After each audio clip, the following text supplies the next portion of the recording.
پھر اس کے لیے آپ کے علم ہونا چاہیے. آپ اپنے آپ کو تبھی بچا سکیں گے جب آپ کو پتا ہو کہ اللہ سبحانہ و تعالیٰ کا کیا حکم ہے. آپ خود قرآن کی چلتی پھرتی تصویر نظر آئیں. آپ کے معاملات، آپ کی عبادات، آپ کی جو گھر میں پریکٹسز ہیں وہ بالکل اس کے مطابق ہو، پھر ہی تو اس بچے پہ اثر ہوگا.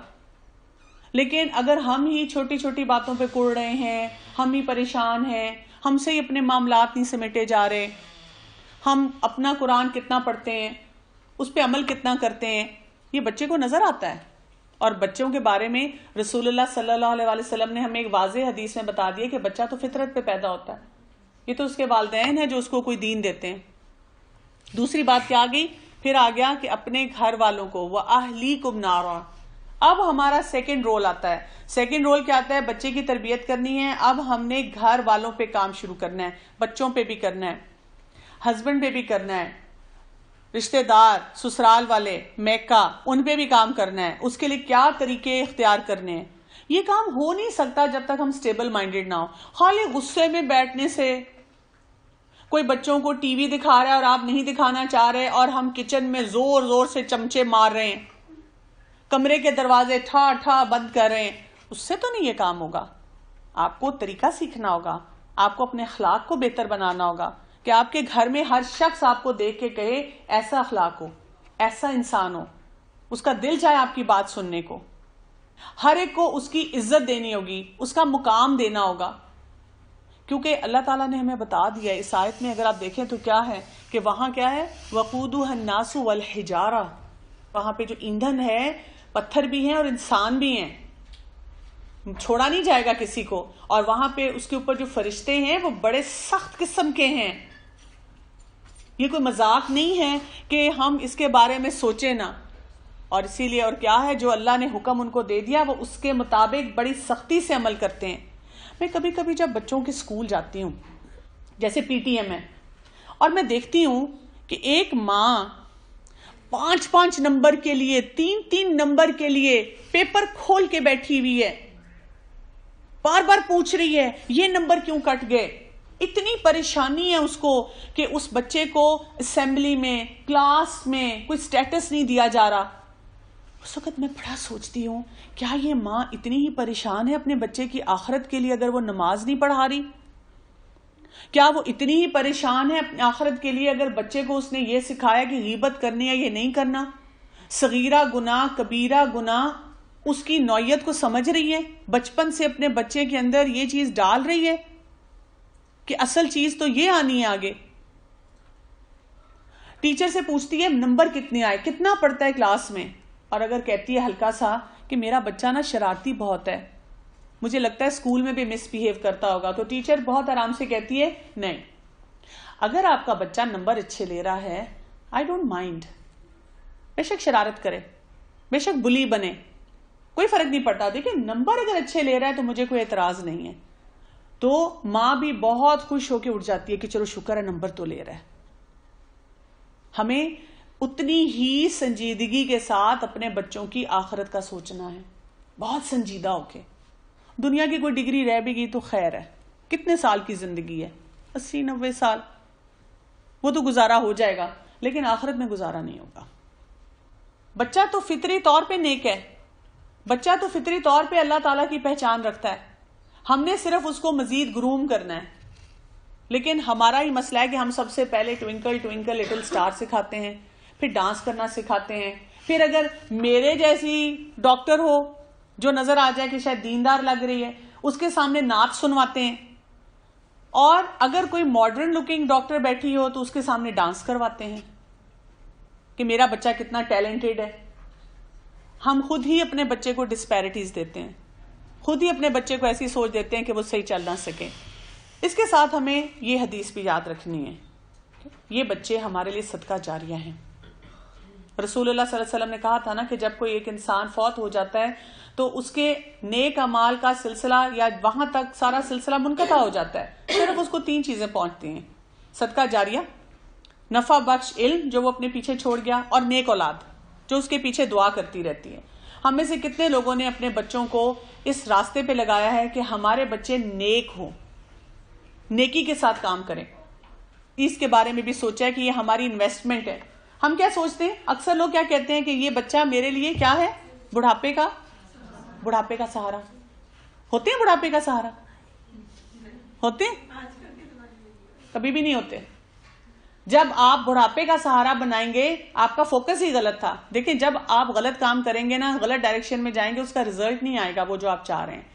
آپ اس کو اللہ کا بندہ بنائیں, آپ دیکھیں آٹومیٹیکلی وہ آپ کے بڑھاپے کا سہارا بنے گا.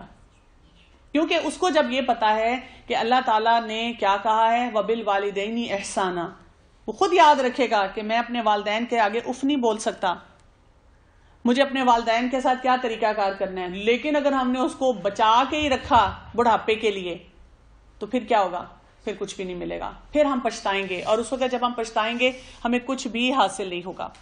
ہمارا اس وقت بہت بڑا مسئلہ کیا ہے, بہت سی چیزیں بدل گئی ہیں, اور اس وقت ہم ایسے دور سے گزر رہے ہیں جبکہ گلوبلی ٹیکنالوجی بہت زیادہ ہو چکی ہے, مٹیریل چیزوں پہ بہت زیادہ فوکس ہے لوگوں کا, اس طرح کے کھلونے نہیں رہے, اس طرح کا گھریلو ماحول نہیں رہا.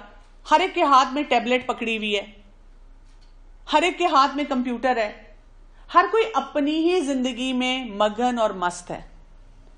اور واقعی آپ اگر اپنے بچپن میں جائیں تو ہمیں سمجھ نہیں آتی کہ اس چیز کو واپس کیسے لائیں. یہ تو ہاتھ سے نکلتا جا رہا ہے. ہر وقت پریشر ہے کہ نئی چیز لینی ہے آپ کو. ہر وقت بچے بتاتے ہیں فلاں کتنا لکی ہے, اس کے امی بھی اس کو یہ لے کے دیتے ہیں, اس کو یہاں کی سیر کراتے ہیں. پھر آپ دیکھیں پیرنٹنگ کمپٹیشن کتنا زیادہ ہو گیا ہے کہ ہم جہاں بیٹھتے ہیں ہم کوئی اخلاق کی بات نہیں کرتے, ہم صرف ایک دوسرے سے یہی پوچھتے رہتے ہیں تمہارا بچہ کیا کھاتا ہے, تمہارا بچہ کیا پیتا ہے, تمہارا بچہ کون سے اسکول میں جاتا ہے, اس کے کتنے نمبر آتے ہیں. کوئی یہ نہیں پوچھتا نماز پڑھتا ہے کہ نہیں پڑھتا, اللہ کو راضی کرتا ہے کہ نہیں کرتا. ہم نے تو اپنے بچوں کو خود کمپٹیشن دے دیے کہ دیکھو تمہارا بھائی اتنا اچھا پڑھتا ہے, دیکھو تمہاری بہن اتنی اچھی پڑھتی ہے, تم پڑھتے نہیں ہو. اور وہ بچے ایک دوسرے سے نفرت کرنے لگتے ہیں کہ میری ماں صرف اسی کی تعریف کرتی ہے, میرے گھر والے صرف اسی کو پسند کرتے ہیں. دیورانی جٹھانی اکٹھے رہتے ہوں اور اگر ان میں سے ایک کا بچہ لائق ہو تو دوسری اس سے تنگ پڑ جاتے ہیں, اور وہ اپنے بچے کو ہر وقت مارتی رہتی ہے کہ دیکھو اس کے بچے لائق ہیں, میرے گھر والے اسی کی تعریف کرتے رہتے ہیں, میرے بچوں کی نہیں ہوتی تعریف. کتنا پریشر ہے, کتنا کمپٹیشن ہے. جوائنٹ فیملی سسٹمز ختم ہوتے جا رہے ہیں, ہر کوئی الگ الگ رہ رہا ہے. اس کی وجہ سے کیا ہوا ہے کہ مادر پدر آزاد. دیکھیں جب نانی دادی ہوں قریب, خاص طور پہ دادی ہوں اور دادا ہوں, تو کیا ہوتا ہے, ڈر رہتا ہے نا, ان سے پوچھ کے جانا ہے, ان سے پوچھے بغیر یہ کام نہیں کر سکتے. آپ کی بلکہ کئی جگہ نجات ہو جاتی ہے. اگر بچہ کوئی غلط کام کرنا چاہتا ہے آپ کہتے ہیں بھی جا کے پوچھو دادا سے, اجازت دیتے ہیں تو کر لو, اور وہ لوگ نہیں اجازت دیتے, اور پھر ان کو خاموش ہونا پڑتا ہے. صبر بھی آتا ہے, شکر بھی سکھاتے ہیں, ایک پریشر میں رہ کے سروائیو کرنا سکھاتے ہیں. لیکن ہم نے اتنی دعائیں مانگی کہ اللہ تعالیٰ مجھے الگ گھر دے دے, اور وہ الگ گھر تو مل گیا, لیکن اب بچے بات نہیں سنتے, اور ہر شخص اپنی زندگی, اپنا لائف سٹائل, اپنے کمرے میں کھانا, گھروں کو ٹائم کم مل رہا ہے. اور اس کے ساتھ ہم دیکھتے ہیں کہ کم انٹریکشن ہو رہی ہے. مائیں بھی بزی, بچے بھی بزی, باپ بھی بزی, کوئی ٹی وی دیکھنے میں بزی کہ وہ ڈرامہ نہ مس ہو جائے, کوئی بریکنگ نیوز سننے میں بزی, کوئی شاپنگ میں بزی, کوئی شادی کی تیاریوں میں بزی. بچے ہیں تو وہ بھی اپنی انٹرٹینمنٹس میں بزی, کسی کے پاس ایکس باکس ہے, کسی کے پاس اور کوئی گیمز ہے, اور وہ دیکھتا چلا جا رہا ہے. اور زیادہ سے زیادہ ہمارا فوکس کیا ہے, ایون پڑھائی میں بھی تربیت پہ نہیں ہے, نمبر, گریڈز کیسے آ رہے ہیں, اور کیا کیا چلا گیا.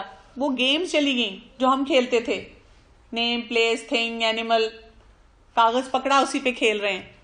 کوئی گملہ ٹوٹ گیا, اس کے وہ بنائے اور وہ کیا کھیلنا شروع کیا, پٹھو گرم, ایک بال لیا بس, اور اس بال کے ساتھ ہماری ساری زندگی گزر جاتی تھی. بھاگ رہے ہیں, دوڑ رہے ہیں. اچھا چاک لے کے باہر فرش کے اوپر وہ بنا کے اسٹاپو کھیل رہے ہیں, کنٹری کھیل رہے ہیں, ملکوں کے نام یاد کر رہے ہیں, بھاگ رہے ہیں, دوڑ رہے ہیں. اب بچوں کو بتاؤ تو ہنستے ہیں, کیسی ویئرڈ گیمز کی آپ باتیں کرتے ہیں. اس کے علاوہ سٹوری ٹائم ہوتا تھا, کہانیاں چلتی تھیں, کتنے سکلز اس سے بلڈ ہوتے تھے. اور گاڑیوں میں بھی گیمز ہوتی تھیں, کیونکہ ایک گاڑی میں سب نے جانا ہے, ایک ہی کار ہے, اس میں سب کو ٹھسا لو, 6-7 بچے, اماں ابا کوئی کسی کی گود میں، کسی کا ہاتھ نظر آ رہا ہے، کسی کا پاؤں نظر آ رہا ہے، اور اتنے خوش خوش گن رہے ہیں درخت کتنے ہیں، کون سا کلر ہے، گیسنگ گیمز چل رہی ہیں.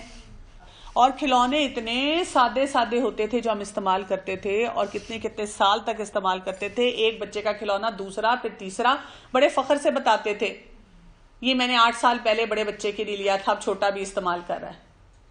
اور پیرنٹس کی ڈائریکشن بڑی اچھی ہوتی تھی، بڑا ان کا فوکس ہوتا تھا اپنے بچوں کے لیے کہ کس کس راستے پہ بچوں کو چلانا ہے.